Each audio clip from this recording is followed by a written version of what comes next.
என் நெஞ்சில் குடியிருக்கும்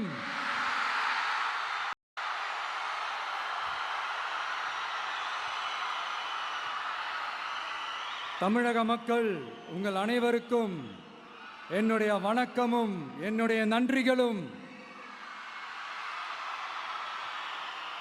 குறிப்பா திருச்சி கிழக்கு தொகுதி மக்கள் உங்கள் அனைவருக்கும் என்னுடைய ஸ்பெஷல் வணக்கமும் ஸ்பெஷல் நன்றிகளும். இதை நான் ஏன் இப்படி சொல்றேன்னா, என்னை இப்போ பெரம்பூர் தொகுதி எம்எல்ஏன்னு தான் சொல்லுவாங்க. பட் ஆனால் அது எலெக்ஷன் கமிஷனோட அந்த சட்ட விதிகளுக்கு மட்டும்தான் அப்படி. ஆனால் என்னை பொறுத்த வரைக்கும், தமிழ்நாட்டை பொறுத்த வரைக்கும், தமிழ்நாட்டுக்கு எப்படி திருச்சி ஒரு இதயம் மாறியோ, அந்த மாதிரி என்னோட இதயத்துக்கு திருச்சி கிழக்கு தொகுதி மக்களும் ரொம்ப ரொம்ப ரொம்ப க்ளோஸ் தான். அதுல எந்த மாற்றமும் கிடையாது. சரிங்களா?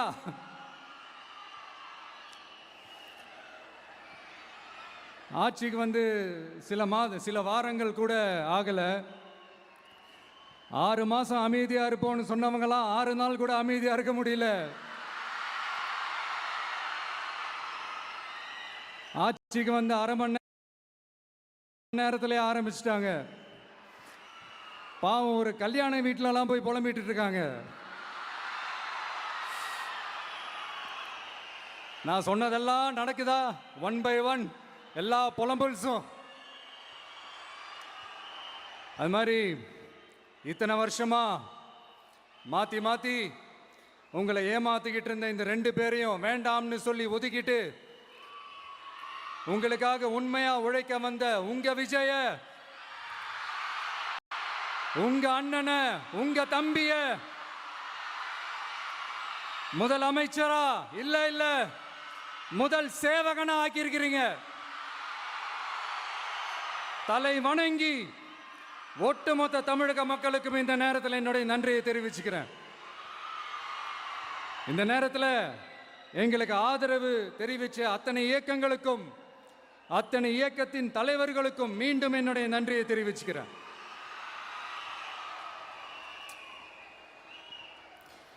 புரட்சி தலைவர் எம்ஜிஆர் அவர்களுடைய முதல் தேர்தலில் கூட இந்த அளவுக்கு ஒரு ஓட் பர்சன்டேஜ் வாங்கலை அப்படின்ட்டு நிறைய பேர் சொன்னாங்க. ஆனால் நீங்கள் டிவி கேட்க அவ்வளோ நீங்கள் ஆதரிச்சிருக்கிறீங்க. நான் எம்ஜிஆர் அவர்களோடலாம் நான் கம்பேர் பண்ணல. எம்ஜிஆர் தான். ஆனால் நாம பெரியார், அண்ணா, எம்ஜிஆர் அவர்கள் வழியில் ஒரு அன்பா உழைக்க வந்த உங்க விஜய், அவ்வளவுதான். 1977 நீங்க போடாத ஓட்டை 2026 நீங்க போட்டிருக்கிறீங்க. என்ன ஒண்ணு, இன்னும் கொஞ்சம் அதிகமா ஆதரிச்சிருந்தீங்கன்னா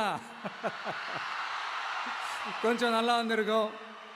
பட் பரவாயில்ல, ஃபியூச்சரில் வரப்போகிற எல்லா தேர்தலையும் உங்களுடைய முழு சப்போர்ட்டை என்னால் வாங்க முடியுன்ற அந்த ஒரு நம்பிக்கை இப்போ என் மனசில் ரொம்ப ஆழமாக பதிஞ்சிருக்கு. ஏன்னா நீங்கள் அமைச்சு கொடுத்துருக்கிற இந்த ஆட்சியில் எல்லா நன்மைகளையும் நீங்கள் கண்கூடா பார்க்க தான் போறீங்க அப்படின்ற அந்த கான்ஃபிடென்ஸும் இப்போ என் மனசில் ரொம்ப ஆழமாக பதிஞ்சிருக்கு. யார் எந்த நிலைமைக்கு எந்த பொசிஷனில் போனாலும் இந்த கிண்டலும் கேலியுமா பேசுறது இருக்கத்தானே செய்யும்.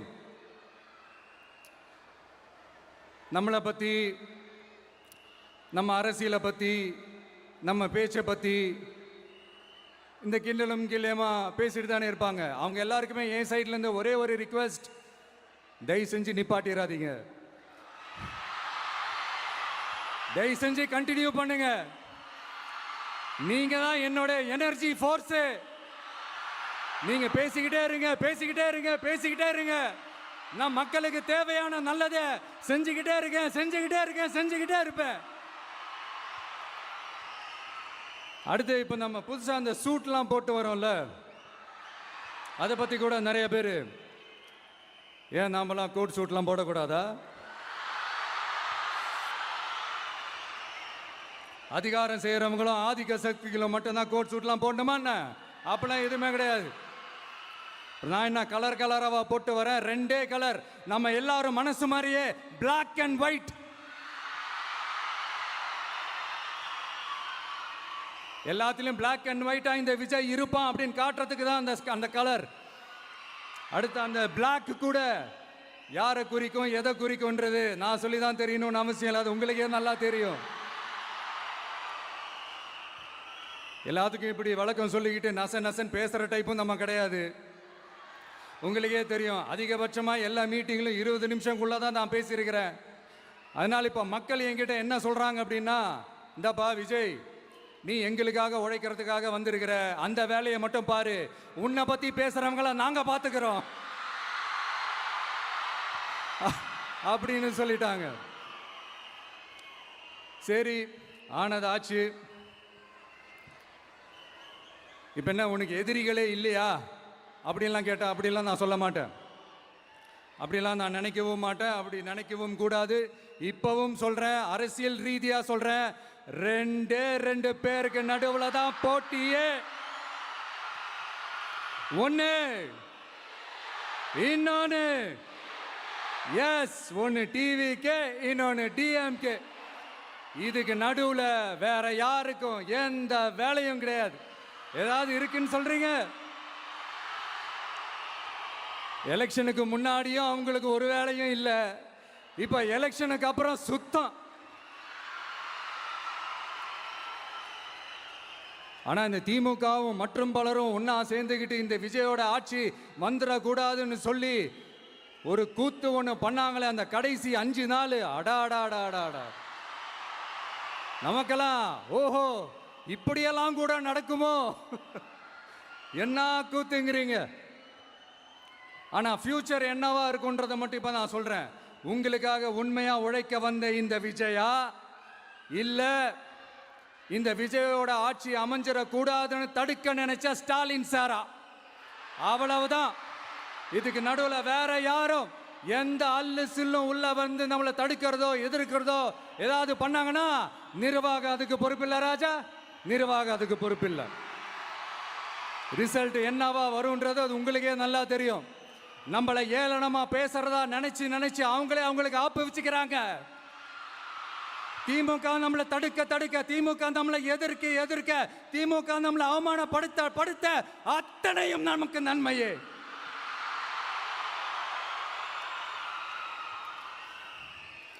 ஒன்று கவனிச்சிங்களா மக்களே, நம்ம ஆட்சிக்கு வந்ததுக்கு அப்புறம் ஒரு விஷயம் ஒன்று நடந்துகிட்டு இருக்கு. இது இந்த ஜென்சி தலைமுறையை அட்ராக்ட் பண்றதுக்காக இங்கிலீஷ் தமிழ் கலந்த அறிக்கை, அது சொல்ல வந்த நினைச்சிங்களா? அந்த காமெடி எல்லாம் கிடையாது. அடுத்து இந்த ரியாலிட்டியை மறந்துட்டு இந்த ரீல்ஸ் போடுறது, அது சொல்ல வந்தீங்களா? அந்த காமெடியும் கிடையாது. இது சீரியஸாக ஒரு விஷயம் நடந்துக்கிட்டு இருக்கு.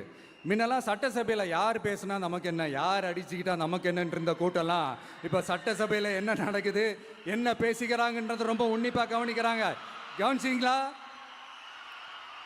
திமுக ஸ்டைல்லையே சொல்லணும்னா ரீல்ஸ் போட்ட கூட்டம்லாம் இப்போ நியூஸ் பார்த்துக்கிட்டு இருக்கிறாங்க.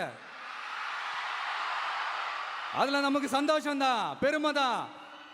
நம்மளுடைய யங்ஸ்டர்ஸ், நம்ம பெண்கள் எல்லாம் அந்த அரசியல் என்னன்னு தெரிஞ்சுக்கணும், அந்த அரசியல் என்னன்னு புரிஞ்சுக்கணும்னு அப்படி ஒரு விழிப்புணர்வு ஏற்பட்டிருக்கு. அதில் எங்களுக்கு சந்தோஷம்தான். இதெல்லாம் யாரால நடந்திருக்கின்றது நான் சொல்லி தான் உங்களுக்கு தெரியணும்னு அவசியம் இல்லை, அது உங்களுக்கே நல்லா தெரியும். இப்படிப்பட்ட நம்ம தெய்வங்களை, இப்படிப்பட்ட நம்ம மக்களை தற்குறின்றது இன்னமும் சொல்லிக்கிட்டு இருக்கிறாங்க. நான் காஞ்சிபுரத்தில் சொன்னதை தான் இங்கே நான் திரும்பவும் ரிப்பீட் பண்ணுறேன். நீங்கள் தற்குறின்னு சொன்னீங்களே, அவங்க தான் உங்களோட அரசியல் வாழ்க்கையே ஒரு கேள்விக்குறி ஆக்கி இருக்கிறாங்க. கேள்விக்குறி ஆக்கிட்டாங்க, இன்னமும் ஆக்க போறாங்க. அன்னைக்கு நான் சொன்னப்போ சிரிச்சவங்களாம் இன்னைக்கு என்ன பண்ண போறாங்களோ. உண்மையை சொன்னாதான் அந்த கூட்டத்துக்கு கசக்குமே. உண்மையிலே நீங்க மக்கள் மனசை புரிஞ்சு வச்சிருந்தீங்கன்னா நீங்க இப்படி மக்களை தப்பாவே பேசியிருக்க மாட்டீங்க. அது என்ன, அப்புறம் அரசியல் புரிதல் இல்லாம மக்கள் நமக்கு ஓட்டு போட்டுட்டாங்களாம். இந்த கவர்ச்சியில மயங்கி மக்கள் நமக்கு ஓட்டு போட்டுட்டாங்களா? நான் என்ன, சரி விடுங்க.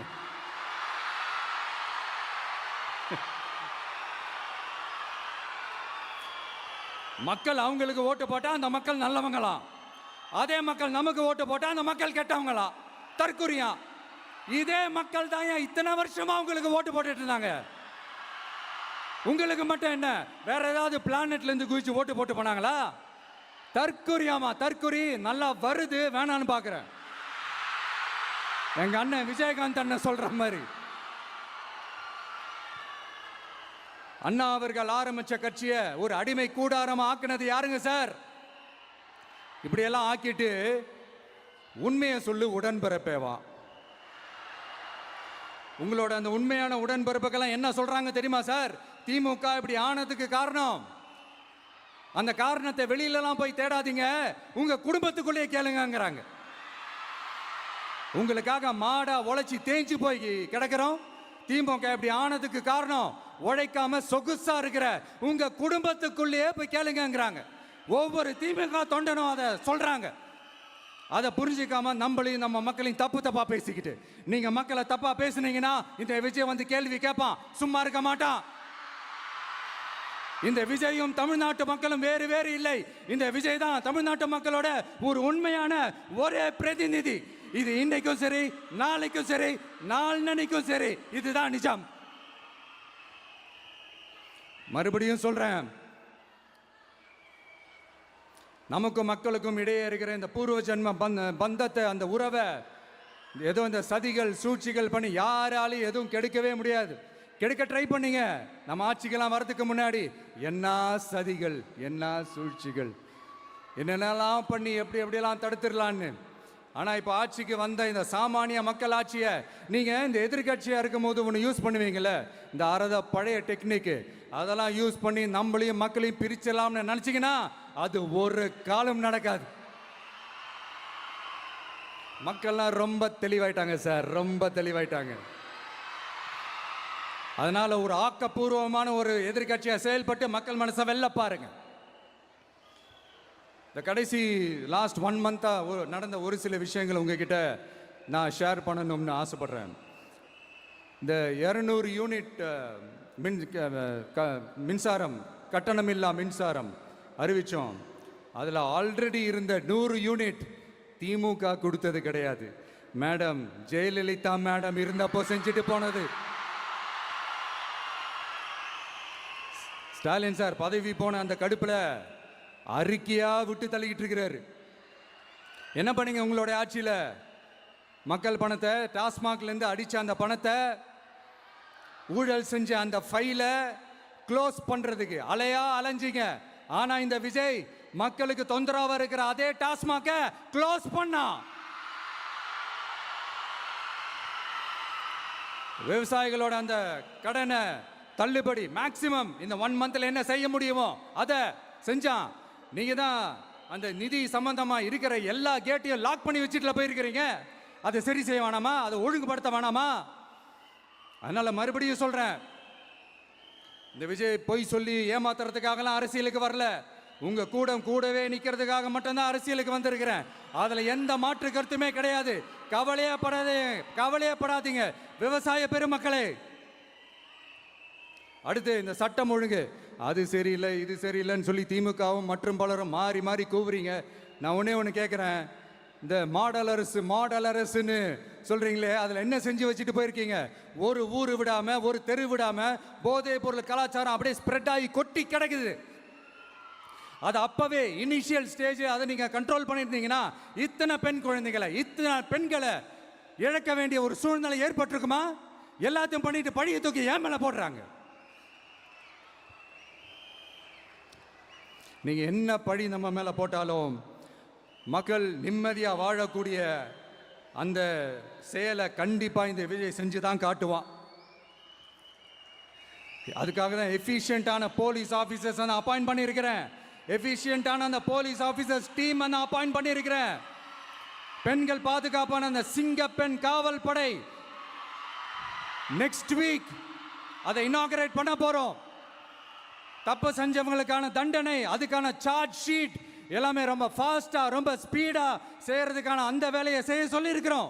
கோர்ட்ல கூட தப்பு செஞ்சவங்களுக்கான அந்த கடுமையான தண்டனை வாங்கி கொடுக்கறதுக்கான அந்த வேலையையும் ரொம்ப சீக்கிரமா செய்ய சொல்லி இருக்கிறோம். அதனால நீங்க என்ன பழி நம்ம மேல போட்டாலும் உண்மையா உறுதியா மக்களுக்கு தேவையான எல்லா விஷயங்களையும் இந்த விஜய் செஞ்சு தான் காட்டுவான். இப்படியெல்லாம் நம்ம சொல்றதுனால இவங்க என்ன சொல்லுவாங்க தெரியுமா? அவங்க தான் ஆட்சியிலே இல்லையே, அப்புறம் ஏங்க அவங்கள குறை சொல்றீங்க அப்படின்னு கேட்பாங்க. வேரில் வெந்நியை ஊற்றிட்டு போனவங்கள வெளிச்சம் போட்டு காட்டாமல் பின்ன வேற என்ன சொல்லுவாங்க? இதெல்லாம் மக்கள்கிட்ட நம்ம தெளிவாக எடுத்து சொல்லணும் இல்லையா? அதுக்காக தான் இதெல்லாம் சொல்லிகிட்டு இருக்கிறேன். நம்ம மக்களுக்காக இவ்வளோ வேலை பார்க்குறோம், ஆனால் இவங்க அதையெல்லாம் விட்டுட்டு குதிரை பேரம் பண்ணுறாரு, அது பண்ணுறாரு, இது பண்ணுறாருன்னு சொல்லிட்டு தப்பாக கதையெல்லாம் அடித்து விட்டுக்கிட்டு இந்த தீய சக்தியும் தீந்து போன சக்தியும் அதாங்க திமுகவும் மற்றும் பலரும் ஒன்னா சேர்ந்துக்கிட்டு திருட்டுத்தனமா யாருக்கும் தெரியாம ஒரு ஓரமா மூலையில உட்கார்ந்துட்டு பேரம் பேசி கூட்டு சேர்ந்து ஆட்சி அமைச்சு கொள்ளையடிக்க திட்டம் போட்டாங்க. அது ஏன் தெரியுமா? உங்களோட இந்த டிவிக்கு ஆட்சி அமைஞ்சா அவங்க பொழப்பே போயிடும். அந்த கொள்ளையடிக்கிறது, லஞ்சம், ஊழல் எல்லாமே கத்தம் கத்தம். அதான் இந்த காரணம். அடுத்து ஸ்டாலின் சார், திமுக வந்து இப்போ தீய சக்தி மட்டும் இல்ல, மக்களை விட்டு ரொம்ப தூரமா போன தூர சக்தி, ஓர சக்தி, கோர சக்தி, பார சக்தி. நீங்க எப்போ இந்த தீந்து போன சக்தியோட நீங்க கூட்டு சேர்ந்துக்கிட்டு ஆட்சி அமைக்கணும்னு நினைச்சீங்களோ அப்பவே இந்த திமுக தூர்ந்து போன சக்தியாகவும் ஆயிடுச்சு. நீங்களாம் நம்மளை பத்தி அவதூறு பேசலாமா சார்? இது நியாயமா? மக்களை இவ்வளோ பெரிய மக்கள் சக்தி நம்மளோடு இருக்கும் போது நமக்கு எதுக்கு வேற அரசியல்? எலெக்ஷன்ல 50-60 வருஷமா இருந்த சாதிய உடைச்சிருக்கிறோம், மதத்தை உடைச்சிருக்கிறோம், காசு கொடுத்து ஓட்டு வாங்கறத உடைச்சிருக்கிறோம். நாம எது செஞ்சாலும் கான்ஸ்டிடியூஷன்ல தான் செய்வோம். நாம சிங்கிள் மெஜாரிட்டி வாங்கி இருந்தாலும் நம்மளை நம்பி முறையா கூட்டணியில கட்சியில ஆதரிக்க வர்றவங்களை அரவணைச்சு தான் இருப்போம். நான் இப்பவும் மீண்டும் டிக்ளேர் பண்றேன், டிவிகே ஆட்சி எந்த பாகுபாடும் இல்லாம எல்லாருக்குமான ஒரு ஆட்சியா தான் இருக்கும். அதுல எந்த மாற்றமும் கிடையாது. ஸ்டாலின் சார் மாதிரி ஊசலாட்டம் இருக்கவே இருக்காது. மதச்சார்பற்ற கொள்கையில சமரசமே இல்லை. மாநில உரிமைகள்ல விட்டு கொடுக்கவே மாட்டோம். நதி நீர் உரிமைகளை விட்டு கொடுக்கவே மாட்டோம். சமூக நீதி, சம நீதிய, சமத்துவ நீதிய ஒரு நாளும் விட்டு கொடுக்கவே மாட்டோம். அதனால திருச்சி கிழக்கு தொகுதி மக்களே, தமிழ்நாட்டில் இருக்கிற 234 தொகுதியும் நம்ம தொகுதி தான். அதுல எந்த கட்சி ஜெயிச்சிருந்தாலும் அது நம்ம தொகுதி தான்.